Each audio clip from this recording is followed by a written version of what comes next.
Bonjour, c'est un plaisir de vous retrouver pour le deuxième épisode de la série Sortir de l'épuisement. Je dirais même sortir de l'épuisement, on oublie l'épuisement, rentrer dans la force, renforcer les organismes. Parce que quelque part, il n'y a pas d'épuisement s'il y a de la force, s'il y a de l'adaptabilité, s'il y a de la santé. Et vous avez vu dans la première vidéo que les trois étaient liés. Et d'ailleurs, c'est ce que j'aime vraiment dans cette approche. C'est que là, on sort vraiment du côté, on découpe l'humain en petites parties. Vous avez tel organe qui dysfonctionne. Là, on considère des systèmes. Quand on parle de l'adaptabilité, on parle de nombreux systèmes. Le système endocrinien, le système nerveux, le système endocrinien, le système immunitaire, j'avais un petit trou. Mais c'est l'humain dans son ensemble, comme un individu, quelqu'un qu'on ne peut pas séparer en petits morceaux. Et quand on parle de devenir plus fort, renforcer l'organisme, eh bien, ça balaye de fait toutes les faiblesses immunitaires, les faiblesses adaptatives, les faiblesses hormonales, les faiblesses nerveuses. Tout ça, c'est balayé parce que vous devenez plus fort. Et on commence l'exercice pratique déjà, petit matin, il fait frais en Catalogne, mais on enlève une petite couche parce que, comme vous l'avez vu, une fonction que l'on n'utilise pas est une fonction qui s'atrophie. Donc pour ne pas apprendre à ma thyroïde et à tout mon système endocrinien à rentrer en sommeil et à se montrer paresseux, je me mets délibérément dans une situation d'inconfort. Et l'inconfort, on va en parler aujourd'hui. Parce que la dernière fois, on avait vu un petit peu, quand on parlait d'épuisement, de quoi est-ce qu'on parlait? On parlait d'épuisement du système adaptatif. Le système adaptatif étant la mesure de la santé de l'organisme d'une certaine manière. Le système adaptatif, c'est tout ce qui nous permet de répondre aux sollicitations et aux modifications de l'environnement. Et je vous avais dit, on a un système adaptatif, attendez, je me mets bien dans le cadre, hop, on a un système adaptatif qui est un mode d'action, de réaction avec l'environnement, qui est catabolique, donc qui consomme les ressources et qui produit des déchets. Et à côté de ça, on a un mode de repos, qui est un mode de restructuration, de régénération, anabolique, c'est-à-dire qui permet de reconstruire les matières. Et donc ces deux modes doivent être en équilibre. Et la plupart du temps, nous sommes épuisés par... Enfin, c'est même pas la plupart du temps, nous sommes épuisés par sursollicitation du système adaptatif, sursollicitation chronique du système adaptatif, et donc on en avait déduit automatiquement, pour permettre au système adaptatif de se régénérer, parce qu'on s'appuie sur la loi de l'homéostasie, qui dit que tout système vivant laissé au repos, donc tu vois bien que le repos, c'est vraiment le mode de reconstruction. Tout système vivant laissé au repos revient spontanément à un état de fonctionnement normal. Et donc la capacité adaptative renaît dans le repos d'une certaine manière. On restaure notre capacité adaptative parce qu'on arrête de la solliciter. Mais on peut faire mieux que ça. On peut faire beaucoup mieux et ça va être vraiment la clé de cette vidéo-là. Et c'est la clé sur laquelle on va se baser pour réaliser toutes les vidéos. Imaginez, si vous êtes épuisé, si vous avez épuisé votre système adaptatif, c'est parce que chroniquement, vous avez demandé au quotidien un effort adaptatif à votre organisme et que nous ne sommes pas faits pour ça. Nous verrons dans le troisième épisode un petit peu à quoi correspond le système adaptatif au niveau physiologique. Nous ne sommes pas faits pour fonctionner suivant cette modalité. L'exemple que je donne souvent, imaginons, tu as un point qui est le point dans lequel tu es dans les conditions parfaites. Conditions parfaites, ça veut dire qu'il n'y a pas d'adaptation nécessaire. Nourriture parfaite, température parfaite, conditions de vie parfaites, mari ou femme parfaite, chien parfait, voiture parfaite, enfant parfait, boulot parfait, relation avec tes voisins et avec tes prochains parfait. Enfin, tout est nickel. Ça, c'est le point zéro, il n'y a pas d'adaptation nécessaire. Et si tu épuises ton système adaptatif, c'est qu'au quotidien, en permanence, tu n'es pas dans ce point zéro. Tu es... Alors on va faire un petit dessin, je vais vous le montrer sur un petit dessin. Tu es en adaptation, c'est-à-dire que si on représente les limites de ta capacité adaptative par les deux traits que je vais faire là à l'image, eh bien globalement, ça c'est plus c'est large, plus tu peux t'adapter. Plus tu peux t'adapter à des conditions diverses. Plus c'est étroit et moins tu peux t'adapter à des conditions diverses. Plus tu es épuisé, plus ta capacité adaptative est étroite et moins tu peux t'adapter à des conditions diverses. Plus c'est large et plus tu peux t'adapter. Eh bien, au quotidien, tu vas te retrouver à demander un effort adaptatif à ton corps. Alors, tant que cet effort adaptatif, tant que tes conditions de vie au quotidien sont dans les limites de ta capacité adaptative, tout va bien. Et d'ailleurs, c'est là où tu vois que, par exemple, pour deux personnes qui vont avoir le même mode de vie, les conséquences ne vont pas être les mêmes. Le gars qui te dit « Ah, mais moi je fume 2 paquets par jour et je bois un litre de vin et je vais bien », s'il a une énorme capacité adaptative, pendant un temps au moins, il restera dans les limites de sa capacité adaptative. Et puis tu dis « Ah, toi tu te prends la tête avec tes régimes, avec tes choses comme ça. » Ouais, mais si toi tu as une faible capacité adaptative de naissance ou acquise, tes régimes ils sont absolument nécessaires. Donc, tant que notre mode de vie est dans les limites de notre capacité adaptative, tout va bien. Enfin, tout va bien. On ne voit aucune symptomatologie. Hein, le corps s'adapte, donc il ne force pas. Quand il y a des symptômes, c'est que le corps n'arrive plus à s'adapter. C'est-à-dire qu'il est aux limites de sa capacité adaptative. Mais donc, au quotidien, on est dans les limites de notre capacité adaptative, qui est individuelle. Par contre, ça demande un effort, on est d'accord. Et à force d'efforts sur le système adaptatif, que se passe-t-il? Il y a un jour où notre capacité adaptative diminue tellement que notre mode de vie ne rentre plus dans les limites de notre capacité adaptative. À ce moment-là, il y a de la symptomatologie. Et c'est à ce moment-là peut-être que tu découvres mes vidéos. Tu découvres mes vidéos et là d'un seul coup tu te dis ok, il faut que je réforme mon mode de vie de manière à ce que finalement, alors à l'époque tu ne le réfléchis pas comme ça, il faut que j'allège mon alimentation, il faut que je me mette à jeûner, il faut que je vive dans un environnement où il y a moins d'exposition électromagnétique, il faut que j'évite des environnements trop agressifs et ainsi de suite. D'accord? Donc tu fais ça, tu ramènes ton mode de vie dans les limites de ta capacité adaptative et globalement tout va beaucoup mieux, tu as beaucoup moins de symptomatologie. Par contre, je voudrais te faire remarquer une chose. La condition première qui a amené à la symptomatologie, c'est que ta capacité adaptative avait diminué. C'est que c'était réduite. Et en modifiant ton hygiène de vie, tu ne touches pas ta capacité adaptative. Tu adaptes ton environnement à ta faiblesse. Donc la vraie question et la vraie proposition qu'il y a dans ces vidéos, est-ce qu'on veut adapter notre environnement à notre faiblesse ou est-ce qu'on veut devenir plus fort de manière à s'adapter à n'importe quelle sorte d'environnement, tout en sachant que si on s'est épuisé, c'est parce que au quotidien, on avait un environnement qui était inadéquat, donc on ne va pas reproduire la même chose. Donc l'idée, c'est pas de dire je vais augmenter ma capacité adaptative et puis au quotidien, je vais faire n'importe quoi. Non, c'est j'augmente ma capacité adaptative. Au quotidien, je suis extrêmement attentif à ne pas sursolliciter ma capacité adaptative. Comme ça, le jour où je me retrouve dans une situation où je n'ai pas le choix et je dois m'adapter, j'ai la pleine puissance de ma capacité adaptative. Et ça, c'est vraiment un point intéressant parce que si tu ne réponds pas à la condition première qui est la diminution de ta capacité adaptative, tu te retrouves dans une cage. Ah, une cage confortable, une cage dorée, mais une cage qui est bien étroite.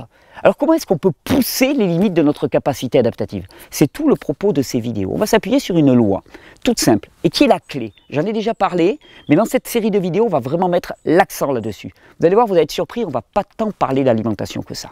On va parler d'une loi qui s'appelle la loi de l'Hormèse. La loi de l'Hormèse, qu'est-ce qu'elle dit? Elle dit, si tu prends un muscle, si tu le sous-emploies, il s'atrophie. Si tu le suremploies, il va à la rupture. Si tu l'emploies entre les deux, il va s'améliorer.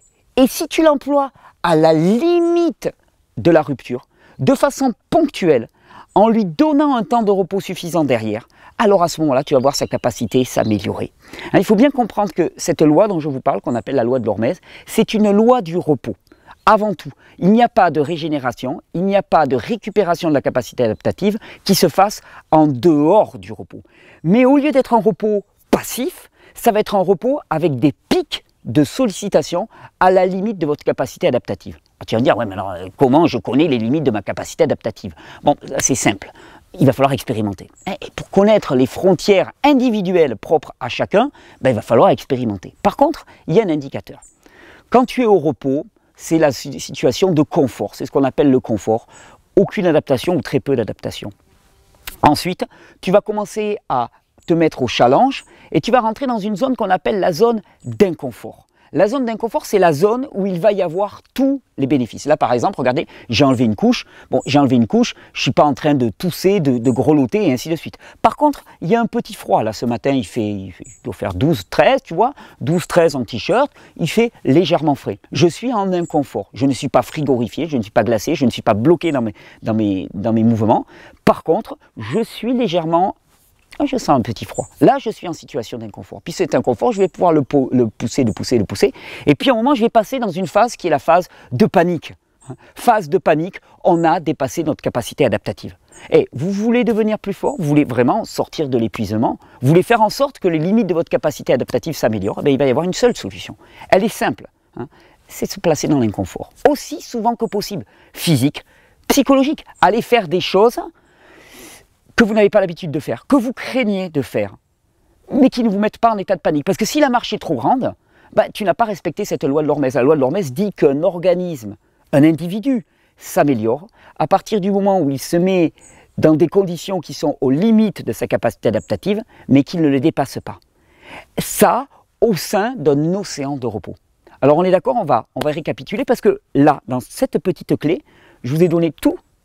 Là, vous pouvez vous arrêter, vous pouvez arrêter les vidéos. Maintenant, on va le mettre en lumière, on va l'expliquer physiologiquement par là, on va le mettre en pratique, on va voir comment en pratique on peut se mettre en situation d'inconfort au quotidien. Mais là, vous avez la clé. C'est si actuellement vous n'êtes pas bien, c'est que votre capacité adaptative, immunitaire, endocrinienne, donc hormonale, nerveuse, est épuisée. Épuisée à force de sursollicitation chronique. Maintenant, il faut augmenter votre capacité adaptative. Vous pouvez adapter votre environnement, mais vous n'aurez pas toutes les prises que vous voulez sur votre environnement. Il y a des tas de paramètres que vous n'avez pas maîtrisés. Donc, autant se renforcer, autant devenir plus fort. Et je dirais d'autant plus dans un environnement qui est de plus en plus délétère, entre guillemets. Hein, on te parle de pollution atmosphérique, on te parle de pollution dans les champs, et chaque fois moi, quand quelqu'un me parle de ça, il me dit « Ouais, mais regarde, dans les champs, dans les airs, et ainsi de suite. » Mais je dis « Mais qu'est-ce que tu veux faire ?» Ça, je n'ai pas de prise dessus. Par contre, la force et la capacité adaptative de mon corps, ça, j'ai une prise dessus. Et c'est là-dessus que je bosse.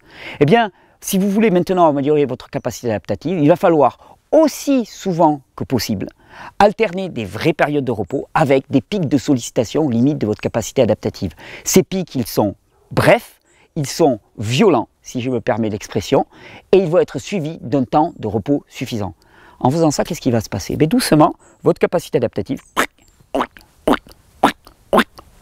elle va s'élargir. Et là, tu vas devenir plus fort. Et c'est tout le programme de ces vidéos. C'est ce que je vous propose. C'est d'une simplicité enfantine, sauf qu'on avait oublié de s'appuyer sur les lois du vivant.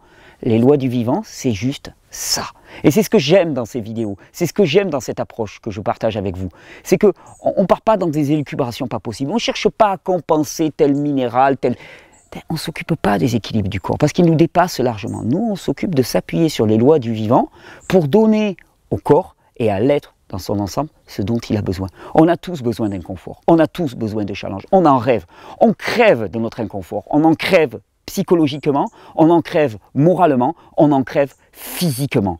Alors c'est maintenant l'invitation, l'hiver approche, ça va être l'invitation à se mettre au challenge. Et vous allez voir la suite des vidéos, ça va être des challenges. Alors des challenges adaptés à chacun, dans la mesure de ce qu'il peut accepter, et la mesure pour toi, maintenant, aujourd'hui, est totalement différente de la mesure du voisin, et tu auras enfin compris pourquoi quand quelqu'un te dit « moi je fais ça, et puis moi ça ne me pose pas de problème », mais tu diras « ok, mais toi c'est toi ». C'est-à-dire, c'est ta condition, c'est ta situation. On a tous des capacités adaptatives différentes. On ne peut pas comparer ce que nous faisons chacun les uns avec les autres. Et on se retrouve pour le 3e épisode dans lequel on va voir un petit peu ce qui se passe au niveau du système endocrinien et nerveux. C'est un épisode peut-être un poil plus long parce qu'il faudra quand même qu'on rentre dans de la physiologie, mais ça sera essentiel pour comprendre. On va parler d'adrénaline, noradrénaline, de thyroïde, de glandes surrénales, d'axe HPTA, vous allez voir tout ça ensemble, et puis de système immunitaire. Et on va comprendre comment finalement tout ça s'articule ensemble et comment, en devenant plus fort, en augmentant notre capacité adaptative, on augmente aussi la capacité de notre système immunitaire. Et que si actuellement vous êtes soumis à des infections bactériennes, virales, de champignons et ainsi de suite, ben c'est simplement parce que votre système immunitaire, hein, votre force, votre capacité adaptative à l'environnement, eh ben elle est dans les choux. Et que ça ne servira à rien de prendre des antibiotiques, des antifongiques, tant que vous n'aurez pas répondu à la condition première, rien n'évoluera. Alors si enfin vous en avez marre de reproduire chaque fois les mêmes choses, si vous avez envie de passer un cran au-dessus, ben c'est maintenant. En suivant ces vidéos, tout le reste arrive. Je vous souhaite une bonne régénération, je me réjouis avec vous de nous mettre au challenge enfin, de nous placer dans l'inconfort, un inconfort ponctuel suivi d'un grand repos pour de grandes améliorations. Et bonne régénération. Claps et 14 minutes. Donc on va faire vite sur les petites annonces. Je rappelle, vous savez, c'est toujours la petite annonce en fin de vidéo, comme ça vous pouvez sauter si ça vous ennuie. Je vous rappelle, je suis très heureux de vous annoncer et de partager avec vous une formation exceptionnelle qui aura lieu en mai prochain. En mai prochain, j'ai décidé, je suis dans une phase où moi aussi j'ai envie de me mettre au repos. J'ai doucement envie, je continue les vidéos tranquillement, ne vous inquiétez pas, je ne suis pas prêt de lâcher, mais il y a des projets auxquels je renonce. J'avais envie de partir dans des grands projets d'accompagnement, maison de régénération et ainsi de suite. Je renonce. Je renonce parce que j'ai envie de me consacrer à ma famille, à mes proches, à mes animaux, aux vivants autour de moi et de ralentir un petit peu le rythme. Et par contre, je sais qu'il y a un besoin incroyable de coachs de santé, de thérapeutes, d'accompagnants, de soignants qui peuvent conduire les gens sur le chemin de la santé, de la vie et de l'adaptabilité. Et j'ai des demandes tous les jours, des dizaines de demandes tous les jours, et moi je ne peux pas accompagner. Je n'ai pas cette fibre-là, je ne suis pas accompagnant, je ne suis pas thérapeute, et j'ai des demandes, des gens qui ont besoin d'être accompagnés, dont le contenu des vidéos ne suit pas. C'est pour ça que j'ai décidé de former des professionnels de santé qui seront référencés sur le site comme référents ayant été formés à l'approche Régénère, une approche de terrain, une approche qui vise à augmenter la capacité adaptative et non pas à taper sur l'environnement, une approche qui vise à te rendre plus fort définitivement et qui répond aussi à toutes ces problématiques de professionnels de santé qui voient des patients ou des clients, comme ils les appellent, mais année après année se détériorer, et malgré leur traitement, mais ne pas s'améliorer. Ça s'améliore ponctuellement, puis après ça redescend. Si vous voulez vraiment recevoir tout de mon enseignement, tous les protocoles, toutes les moyens d'action, de pronostic, de diagnostic que j'ai élaboré au cours de toutes ces années, ben c'est pour vous. Voilà. Je vous invite à écrire à l'adresse qui va s'écrire sous l'écran, regener.conta@gmail.com. Là, vous recevrez toutes les informations, les conditions financières, les conditions matérielles, les dates exactement début mai, le lieu exactement, le programme aussi, un programme indicatif, qui est relativement succinct, mais qui donne quand même toute la direction. Et moi, je suis en train de travailler à fond pour vraiment que ça soit le moment où je vais tout vous donner. Vous serez une quarantaine. Je sais qu'il y a déjà énormément de personnes qui se sont prononcées pour être candidats pour cette formation. Donc ne tardez pas. Je vais étudier tous les dossiers en novembre et je ferai la sélection la plus juste, étant donné que je ne veux pas augmenter de façon inconsidérée le nombre de personnes. Vous pouvez écrire dans regener.conta. Sinon, je voulais vous annoncer, à Paris, il y a un stage fin novembre, 2 jours qui vont être exceptionnels dans la mesure où pendant ces 2 jours, on va mettre en pratique les lois du renforcement. Ouais, même en plein Paris, on va les mettre en pratique. On va surtout reprendre tout l'enseignement que j'ai donné dans les 2 premiers modules et en faire une synthèse ultra efficace et ultra simple. Ça va être vraiment 2 jours fulgurants pour, là encore, saisir les lois de la vie et s'inscrire dans ces lois-là et fonctionner avec la vie, aller dans le sens du vivant. Et 3e annonce, pour Terra Incognita, donc 3 semaines autour de Noël, eh bien j'ai besoin de vos témoignages vidéo. Donc si vous avez des témoignages vidéo, vous pouvez nous les envoyer à l'adresse qui est écrite en dessous. 2 minutes, vous nous dites qu'est-ce que le changement de mode de vie a fait pour vous, comment vous êtes renforcé, comment vous avez changé votre alimentation, comment vous avez changé votre rythme de vie, comment le jeûne vous a impacté, votre histoire de vie, de là où vous partiez, où vous en êtes arrivé. 2 minutes pour partager votre joie et pour partager aux autres tout ce que ça vous a apporté. Vous les envoyez avec des logiciels de transfert de type WeTransfer à l'adresse qui s'inscrit en dessous. Et moi, je vais utiliser toutes ces vidéos pour avancer. Et moi, je passe une petite annonce à titre personnel. S'il y en a un parmi vous qui s'ennuie au mois de novembre, moi, pour pouvoir faire un beau Terra Incognita, j'ai besoin d'un coup de main pour terminer ma maison. Donc, j'en profite, j'ai la vidéo, j'en profite. S'il y en a un ou une, ou plusieurs, qui ont des compétences particulièrement dans le travail du bois, de l'aménagement, pose de plancher, des choses comme ça. Là, on est en train de finir les enduits terre de la maison avec des super copains qui sont venus. Je vous remercie à tous ceux qui sont déjà mobilisés. J'ai besoin d'un petit coup de main parce que comme ça, si je la termine fin novembre la maison, ben, j'aurai tout le mois de décembre pour vous faire un magnifique Terra Incognita. Voilà, je vous souhaite une bonne régénération. J'ai passé ma petite annonce perso. 2 gourous de secte, c'est bien. Et vous serez royalement accueillis en Catalogne, vous verrez, il fait toujours beau ici, même si au petit matin il fait 12-13, on a des belles rivières bien fraîches pour pratiquer l'hormèse. Je vous souhaite une bonne régénération, j'espère que ces vidéos vous seront extrêmement utiles et qu'elles feront un changement radical dans votre vie, qui aura un avant et un après. Et il y a vraiment la matière à ça. Je vous souhaite une bonne régénération. N'hésitez pas à aller faire un petit tour chez notre partenaire Régénérescence, qui vous propose des tas de produits vraiment bien réfléchi, bien pensé, bien expérimenté pour soutenir ce mode de vie. Je pense au mélange de plantes pour aider à la détoxification et à l'élimination. Je pense aux extracteurs de jus, aux déshydrateurs. Enfin, allez voir sur la boutique. Et en plus, chaque fois que vous achetez sur cette boutique, il y a une petite commission qui nous revient et qui nous permet de continuer à vous offrir des vidéos gratuites. Et je vous souhaite une bonne régénération. Il faut que je vais enlever encore une couche, mais là, la vidéo, ça ne le fait pas.